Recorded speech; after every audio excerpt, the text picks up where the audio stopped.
Good afternoon दोस्तों। आज हम फिर आप लोगों के लिए परसेंटेज का कुछ क्वेश्चन लेके आए हैं। आज कुछ क्वेश्चन और कुछ कॉन्सेप्ट भी हम लोग देखेंगे, ठीक है ना।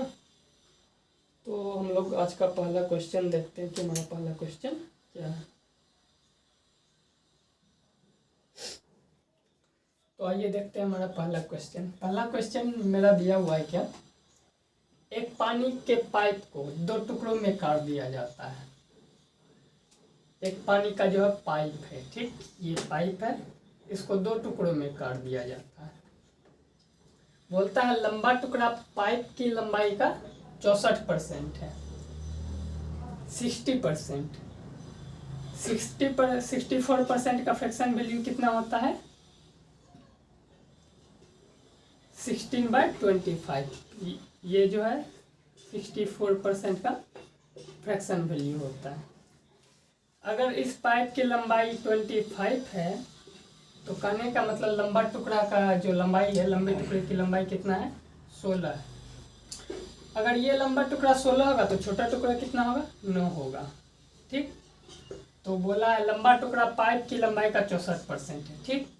तो छोटे टुकड़े की तुलना में कितना परसेंट लंबा टुकड़ा है, छोटे टुकड़े की तुलना में, किसकी तुलना में, तो छोटे टुकड़े की कितना है यूनिट में, 9 यूनिट।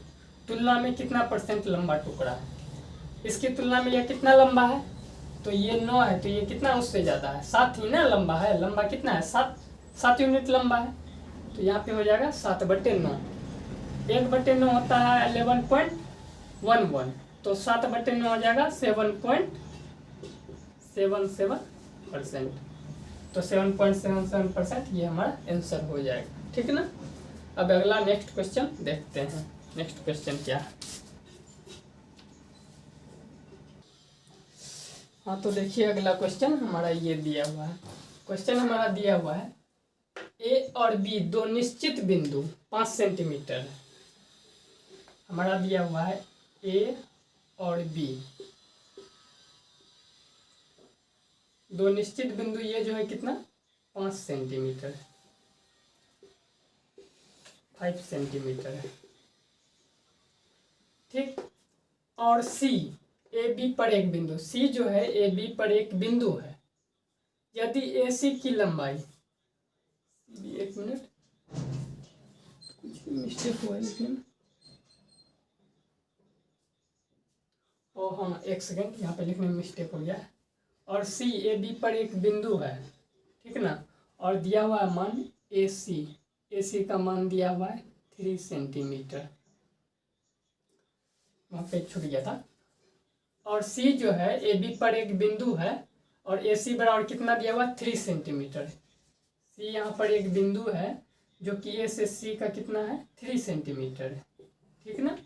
और बोल क्या है क्वेश्चन, यदि ए सी की लंबाई 6% बढ़ जाती है, ए सी की लंबाई जो है 6% बढ़ जाती है, तो सी बी की लंबाई कितनी कम हो जाएगी।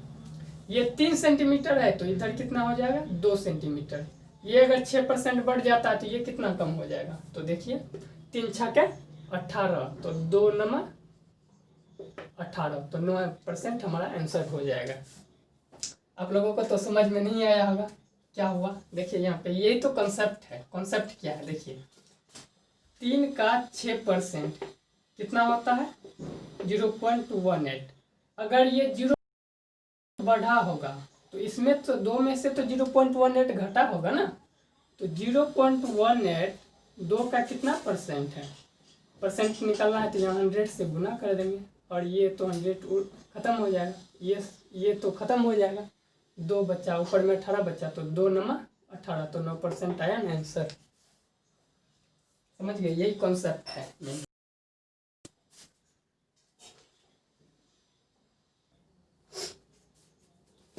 अगला क्वेश्चन जो है हमारा, ये क्वेश्चन हमारा दिया हुआ है, ये देखते हैं अगला क्वेश्चन। हमारा क्वेश्चन दिया हुआ है ए की आय बी की तुलना में 25% अधिक है। 25% का फ्रैक्शन वैल्यू तो सबको याद हो गया होगा, 1/4। डेट मीन्स कि बी की आय अगर 4 है तो बोला है ए की आय बी की तुलना में, मतलब बी का यदि 4 है तो ये कितना अधिक है, 25%, तो ये कितना है 5।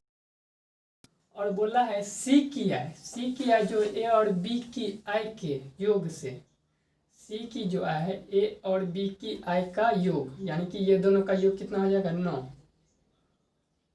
इसके योग से कितना 65% क्या है कम है, 65% कम है तो होगा कितना 35% होगा, ठीक ना। 35% को हम लोग डायरेक्ट लिख सकते हैं 0.35। अब कहिएगा कि डायरेक्ट कैसे लिख दिए, अरे 35% का मतलब क्या हुआ 35/100।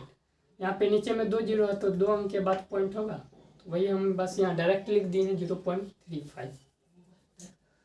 तो पूछा क्या कि सी की आय ए की आय से कितने % कम है, सी की जो आय है ए की आय से कितने % कम है। बी का तो अब हमारा कोई काम रहा नहीं, तो यहाँ से ए और सी का अगर हम रेशियो ले लेते हैं 5:9 × 0.35 है, इधर पॉइंट उड़ा तो इस पे 2 जीरो हो जाएगा, ठीक ना। ये 100 से 5 टाइम्स खत्म हो जाएगा, ये 7 से 5 टाइम्स खत्म हो जाएगा, तो 100:63। 100 पे जो भी चेंज होता है वो हमारा डायरेक्ट क्या लिखाता है परसेंटेज में लिखाता है। तो बोला क्या सी की आय जो है ए की आय से कितने % कम है, सी की जो आय है ए से कितना कम है, ये कितना कम है, तो यहाँ से हम लोग देखते हैं कितना 37 कम है, तो परसेंटेज में भी कितना कम होगा 37%, क्योंकि 100 पे जो चेंज होता है वो हमारा डायरेक्ट परसेंटेज में लिखाता है। कितना कम है 37% कम है, ठीक। तो समझ में आ गया होगा आप लोगों को। ये क्वेश्चन नोट कीजिए, फिर उसके बाद हम आगे का क्वेश्चन देखते हैं। देखिए हमारा अगला क्वेश्चन जो है कि ये है, लेकिन इस क्वेश्चन को करने से पहले हम आप लोगों को एक कॉन्सेप्ट समझाना चाहेंगे जो बहुत ही इम्पोर्टेंट कॉन्सेप्ट है, और वह कॉन्सेप्ट है हमारा डेविएशन। कौन सा कॉन्सेप्ट है, डेविएशन। और इसका हिंदी में नाम होता है विचलन। डेविएशन को हिंदी में क्या कहते हैं, विचलन कहते हैं। ये डेविएशन कॉन्सेप्ट है। इस कॉन्सेप्ट का यूज कहाँ करेंगे और कैसे करेंगे वो सारी बात हम आप लोगों को समझाएंगे, ठीक ना। डेविएशन, देखिए डेविएशन का यूज कहाँ होता है, जैसे आपको ये कोई डाटा दिया, ये भी कोई डाटा दिया, इस पर भी कुछ चेंज हुआ और इस पर भी कुछ परसेंटेज चेंज हुआ, और आपसे पूछ दिया कि दोनों पर संयुक्त मिला के कितना परसेंटेज चेंज हुआ, तो यही हमारा क्या है ओवरऑल पूछ दिया। तो वहाँ पे हम लोग कौन सा विधि अपनाएंगे, तो डेविएशन विधि अपनाएंगे। तो देखते हैं, जैसे कि हम आपको समझाने की कोशिश करते हैं डेविएशन। एक परिवार है, एक फैमिली है, वह चावल पर भी कुछ खर्च करता है, दाल पर भी कुछ खर्च करता है, और सब्जी पर भी कुछ खर्च करता है। मानते हैं कि हम लोग वह जो चावल पर 7 यूनिट खर्च करता है, और दाल पर 13 यूनिट खर्च करता है, और सब्जी पर जो है वह 5 यूनिट खर्च करता है, ठीक ना। ये उसका एक्सपेंडिचर है, ठीक। और कुछ दिन के बाद होता क्या है उसके साथ कि मतलब यह चावल पर जो है कि 17% इंक्रीज करता है, खर्च में 17% का वृद्धि करता है, और दाल में जो यह करता क्या है कि 20% की वृद्धि करती है, और सब्जी में कितना वृद्धि करता है, ये 19% का वृद्धि करता है। तो आपसे एग्जामिनर पूछ देगा कि इसका ओवरऑल बताइए, ओवरऑल कितना % वृद्धि हुआ। तो यहाँ हम देख रहे हैं कि मिनिमम क्या है 17% और ज़्यादा क्या है 20%। जो भी ओवरऑल आएगा, एवरेज जो आएगा, ये दोनों के बीच ही आएगा। मिनिमम 17% और मैक्सिमम क्या है 20%। जो भी हमारा एवरेज आएगा या फिर जो भी हमारा ओवरऑल परसेंटेज आएगा, तीनों को मिला के वो क्या होगा, इसके बीच ही होगा, ठीक ना। कितना परसेंटेज चेंज हुआ, यही एग्जामिनर क्वेश्चन करेगा। तो यहाँ से हम लोग ओवरऑल कैसे निकालते हैं वो देखते हैं। देखिए ये तो 17% है, क्या 20% को हम लोग इस प्रकार लिख सकते हैं, 17% प्लस 3%, और 19% को क्या 17% प्लस 2%, इस प्रकार से लिख सकते हैं। यहाँ तक क्लियर है, कोई दिक्कत तो होगा नहीं, हमारे हिसाब से तो कोई दिक्कत नहीं आना चाहिए समझ में। अब यहाँ से अगर ओवरऑल में देखते हैं, 17% इसमें भी लग रहा है, 17% का इंक्रीज इसमें भी हो रहा है, 17% का इंक्रीज इसमें भी हो रहा है। 17% तो सब में लगेगा, ये तो तय है। तो यहाँ पे 17% लिख लिए प्लस में। ठीक, अब यहाँ पे तो 0% 17% ही सिर्फ लग रहा है ना, उससे ज़्यादा तो नहीं हो रहा, तो इसको गोली मारिए। अब यहाँ पे देखते हैं, यहाँ पे 17% तो लग ही रहा है, साथ में कितना परसेंट एक्स्ट्रा लग रहा है, 3% एक्स्ट्रा लग रहा है। 3% एक्स्ट्रा कितना यूनिट पे लग रहा है, 13 यूनिट पे। तो इसको क्या करेंगे, यहाँ पे गुना कर देंगे। 3% इंक्रीज हो रहा है, लेकिन कितना यूनिट पे, 13 यूनिट पे। तो यहाँ पे 13 कितना हो जाएगा, 39 प्लस यहाँ पे तो 17% लग ही रहा था, 17% तो हम लोग यहाँ लिख ही दिए, लेकिन कितना ज्यादा लग रहा है उसके बाद, तो 2% लग रहा है। और 2% कितने यूनिट पे लग रहा है, तो 5 यूनिट पे लग रहा है। तो यहाँ से क्या हो जाएगा, 5 दूना 10। और ये टोटल क्या, हमको तो निकालना परसेंटेज, ओवरऑल पूछा है, तो टोटल यूनिट में कितना है, 13 5 18 7 25। इससे डिवाइड कर देंगे, ये हमारा 17% तो आएगा ही, प्लस ये परसेंटेज हो जाएगा 39 + 10 49/25%। तो यहाँ से हो जाएगा 17% तो होगा ही, प्लस में क्या हो जाएगा, ये कितना परसेंट हो जाएगा, 25 से इसको डिवाइड कीजिएगा तो 25 से कम 25 बचेगा, किधर उतना 24 बचेगा, तो पॉइंट लेंगे तो एक 0 आएगा, 240। तो 25 नंबर 225, तो बचा उधर 15 पे एक 0 आएगा, तो 25 छके 150। तो ये कितना आ गया, 1.96%। तो ओवरऑल क्या आ जाएगा, 17 1 18 18.96%। समझे ना। तो ओवरऑल जो चेंज होगा, ओवरऑल तीनों पे चेंज होगा, कितना हो जाएगा, 18.96% चेंज हो जाएगा।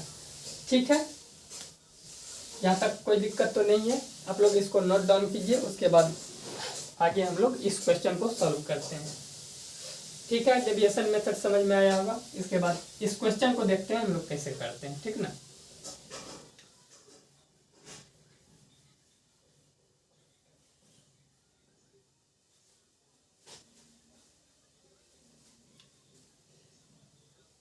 अच्छा ठीक है, तो उससे पहले हम लोग एक एग्जांपल और ले लेते हैं। जैसे कि कोई दो जॉब वर्कर्स है, पहले की इनकम ये फर्स्ट है, ये सेकेंड है, ये थर्ड है। ठीक ना, 3 जॉब वर्कर है, इनके इनकम का रेशियो दिया हुआ है। इनकम का रेशियो दिया हुआ है, किसी का 5 है, किसी का 8 है, किसी का 12 है। ठीक, इसका जो रेशियो 5 8 12 के अनुपात में है इनकम का। ठीक ना, और पहला वाला जो है कि इसके इनकम में वृद्धि होता है 15%, और इसके इनकम में वृद्धि हो जाता है 18%, और इसके इनकम में वृद्धि हो जाता है 21%। ठीक ना, तो एग्जामिनर हमसे पूछ देगा कि तीनों को मिला के ओवरऑल कितना वृद्धि हुआ, तीनों को मिला के ओवरऑल।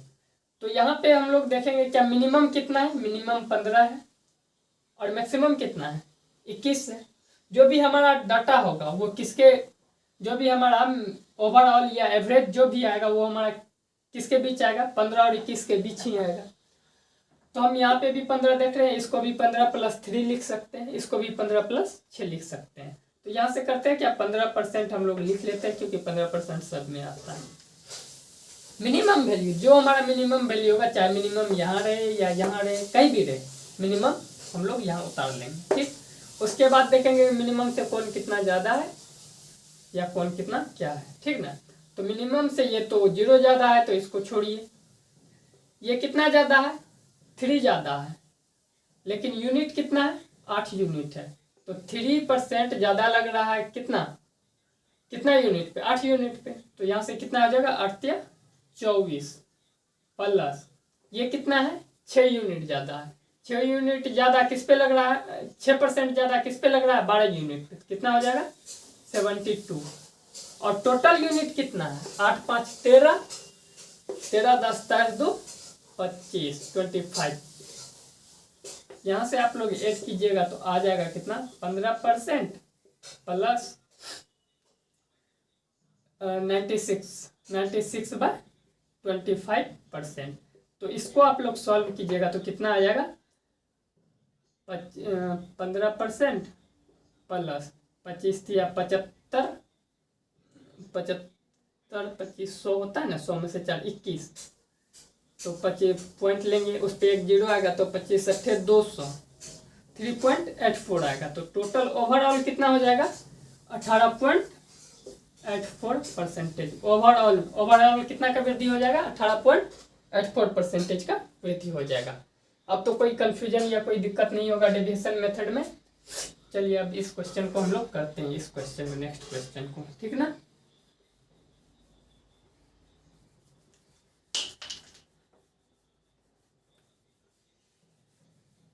देखिए दिया क्या हुआ है, ए की आय जो है बी की तुलना में, ए है ये बी है, ए की आय इनकम जो है इसका बी की तुलना में कितना परसेंट अधिक है 40%। 40% का तो फ्रैक्शन वैल्यू जानते ही होंगे 2/5 होता है। अगर बी की इनकम 5 है तो इसकी कितना 40% अधिक, इसका मतलब ये कितना 7 है, ठीक। यदि ए ने अपनी आय में 25% वृद्धि, ए ने कितना परसेंट की वृद्धि की 25% की वृद्धि प्राप्त की है, और बी ने अपनी आय में कितने 40% की वृद्धि प्राप्त की है, ठीक ना, की है। तो ए और बी के संयुक्त आय में, एग्जामिनर क्या पूछा, ए और बी के संयुक्त आय में, डेट मीन्स ओवरऑल पूछा है। तो यहाँ से ओवरऑल का कैसे निकालेंगे, 25% तो इसमें भी लग रहा है इसमें भी लग रहा है, 25% तो ये हमने ले लिया, प्लस ये कितना ज्यादा लग रहा है 15 ज्यादा, कितने यूनिट पे 5 यूनिट पे, तो 75 बटे टोटल कितना है, टोटल यूनिट 7 5 12 है, ठीक ना। तो इतना परसेंटेज, तो यहाँ से क्या आ जाएगा 25% प्लस ये कितना आ जाएगा 12 पंचे 60, 12 पंचे 60 नहीं, 12 छक्के 72.3, 3 पे 1 जीरो लेंगे तो 2 बार में 24, फिर बचा 6, तो 6.25%। तो यहाँ से ओवरऑल क्या आ जाएगा 25 6 31 31.25%, 31.25% है एग्जाम ऑप्शन में, तो यहाँ पे हमारा ऑप्शन है। तो हम आशा करते हैं कि यहाँ तक आप लोगों को समझ में आया होगा। फिर इसके बाद अगला क्वेश्चन हम लोग देखते हैं, ठीक ना। आइए नेक्स्ट क्वेश्चन हम लोग देखते हैं क्या है। ये क्वेश्चन दिया हुआ है, ये क्वेश्चन जो है कि मतलब बहुत ही अच्छा क्वेश्चन है, रेलवे और एसएससी सीएचएसएल के एग्जाम में बार बार पूछे जाते हैं। क्वेश्चन देखिए दिया क्या हुआ है, यदि कोई छात्र किसी संख्या को 11/16 के बजाय 7/12 से गुना करता है तो प्राप्त उत्तर में कितने त्रुटि % कितनी होगी। क्वेश्चन कर रहा है कोई संख्या था उसमें जो है 11/16 से गुना करना था, लेकिन गलती से किससे गुना कर दिया है 7/12 से। तो इसके प्राप्त जो उत्तर होगा उसमें कितना % का गलती होगा वो पूछा है, ठीक ना। तो यहाँ पे जितना भी जो खेल रहता है वो सिर्फ इसके डिनोमिनेटर का रहता है, ये इसके जो नीचे में जो डिनोमिनेटर रहेगा उसी का सारा खेल रहता है। तो करते क्या है कि इसके जो डिनोमिनेटर में है, दोनों के डिनोमिनेटर में एक ऐसा संख्या लेते हैं, या तो इसका एलसीएम ले लेते हैं या ऐसा संख्या लेते हैं जो मतलब करता हो दोनों से, ठीक है। तो यहाँ से हम लोग ले लेते हैं 48, माने कि वह संख्या हम लोग माने क्या कितना है 48 है, ठीक ना। 48 को 11/16 से गुना करेंगे तो आएगा 11/16 से अगर इसमें गुना करेंगे तो आएगा कितना 16 3 48 33। लेकिन करता क्या है, एक स्टूडेंट मतलब कोई छात्र रहता है, आप ही लोग की तरह होगा बंदर कोई छात्र, वो क्या करता है इसको 7/12 से गुना कर देता है। 7/12 से गुना करने पे ये कितना आ जाएगा 28 आ जाएगा। तो पूछा क्या है कि प्राप्त उत्तर में कितने % की त्रुटि होगी, कितने % की, आना कितना था 33 लेकिन आया कितना 28, कितना कम आया 5 का कम ही आया, कितना कमी आया 5 का, किस पर कमी आया तो आना चाहिए था कितना 33 लेकिन आया कितना 28। तो इसी पर ना गलती की गणना करेंगे तो 5/33 % में पूछा है तो गुना 100।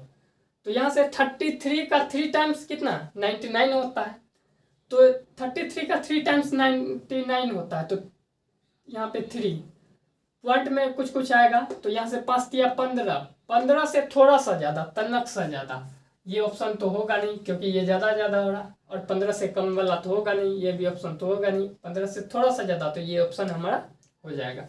आप कैलकुलेट कीजिएगा तो इतना ही आंसर आपको आएगा, ठीक है ना। तो चलिए ये क्वेश्चन आपको समझ में आया होगा। एक क्वेश्चन अगला और देखते हैं जो कि हमारे मेल फीमेल पे आधारित, जो कि रेलवे के एग्जाम में बहुत अच्छे पूछे। देखते हो क्वेश्चन हमारा दिया हुआ है, एक निर्वाचन क्षेत्र में कुल मतदाताओं में से पुरुष जो है 55% है, मेल